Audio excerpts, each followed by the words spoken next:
এত বেলুন, বেলুনটা ফোলা হচ্ছে কিসের জন্য? চলো বন্ধুরা, একটা নতুন ব্লগ নিয়ে আসলাম তোমাদের সামনে। তো এখন বাজে বেলা 2টার সময় এত বেলুন ফোলাটা কিসের জন্য হচ্ছে? কারণ হচ্ছে এই যে লেখা আছে দেখো, এই যে, আর আজকে এই যে বুনুর জন্মদিন, এই দেখলা, আর বলতেছি। তো যাই হোক, বুনুর জন্মদিনের জন্য তাড়াহুড়া তড়িহড়ি খুব একটা জবরদস্ত ভিডিও আসতেছে। তো দেখতে থাকো।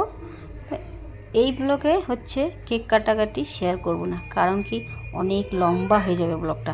তাই ছোট্ট ছোট্ট করে একটার পর একের পর এক আসতেই থাকবে, যেহেতু আমি ডেলি ব্লগ করি, ডেলি ছাড়ি।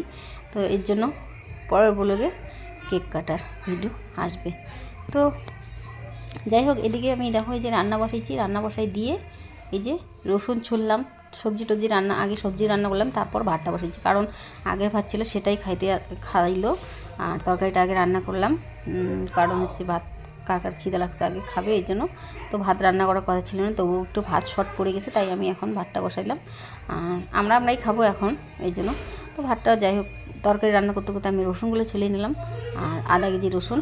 আর এদিকে ভাতটা এখন বসাই দিয়ে, তরকারি টরকারি হয়ে গেছে, ভাতটা বসাই দিয়ে এখন পেঁয়াজগুলো ছুলে নেব। তো যাই হোক, যেদিকে কাজটা একটু আগাবে সেদিকেই করার জন্য করতেছি আর কি, এরকম। তো কারণ হচ্ছে এইদিকে সেরকম কাজের লোক পাওয়া যায় না, কাজ মানে সবাই সবার মতো ব্যস্ত, এই জন্য পয়সা দিলে পাওয়া যায়, পয়সা দিয়ে যদি কাজ করার ইসে আনে তাহলে ঠিক আছে। কিন্তু এমনি কেউ বলার মানে আমাদের গ্রামে কিংবা বস্তিতে যেই জিনিসটা আছে সেই জিনিসটা কিন্তু এখানে এরকম নাই, এই হচ্ছে কথা। তো এখন দেখো, খাওয়া দাওয়া সব কিছু করার পর এখন এই যে অনুষ্ঠানের এই যে সবজি বাটি, এখন বাজে 4:30 কিংবা 5টা আর কি এরকম হচ্ছে। তো এই যে চাটনির জন্য আমি এদিকে কাটতেছি টমেটো, আর সমস্ত এই যে তরকারি পাতি রান্না করার জন্য কাটাকাটি রেডি করে দিছি। আর আজকে আমার কাটাকাটি করতে করতে আমার হাতটা একদম 12 বেজে 13 হাল হয়ে গেছে। তো যাই হোক, এটুকু করতেই হবে, বাড়ির কাজ যেহেতু। তো ভিডিওটা ভালো লাগলে পরে লাইক শেয়ার কমেন্ট করো, সাবস্ক্রাইব করে পাশে থাকো।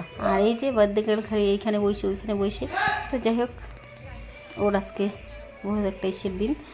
তো চলো, আমি চাটনি টমেটোটা ফটাফট করে কাইটে দেবো, দিয়ে আবার এগুলা ধোয়া কাচা সব কিছু করতে হবে। তো সব কিছু ধোয়া কাচা দেখো করে টোরে সাইডে টেয়ে লাস্ট ফিনিশিংয়ে এই যে মাংস। তো যেহেতু বাচ্চার ইসে, তো আর কি বলার কিছু না, ছাড়ো। তো চলো, আমি আমার ব্লগটাকে বেশি বড় করতেছি না, একদম ছোট্ট মোট্ট ব্লগ, ঠিক আছে?